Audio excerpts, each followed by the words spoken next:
بسم اللہ الرحمن الرحیم۔ بھائی اس ویڈیو میں ہم آپ کو سنانے والے ہیں ایک عورت اور حضرت سہیل حنیف رضی اللہ عنہ کا قصہ۔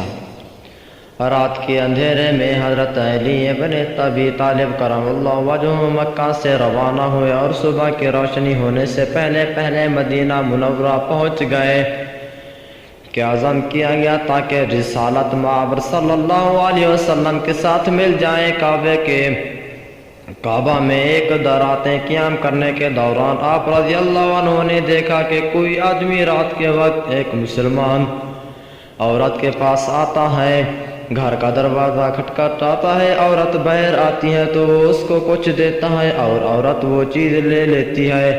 حضرت علی رضی اللہ عنہ کو اس عورت کے متعلق شک ہوا۔ اس نے پوچھا، اے خدا کی بندی، یہ آدمی کون ہے جو ہر شب تیرے گھر کے دروازے پر آ کر دستک دیتا ہے اور تم باہر نکلتی ہے وہ پھر تجھے کچھ دے کر چلا جاتا ہے؟ میں اس آدمی کو نہیں جانتا، لیکن تم ایک مسلمان عورت ہو اور تمہارا خداوند بھی نہیں ہے۔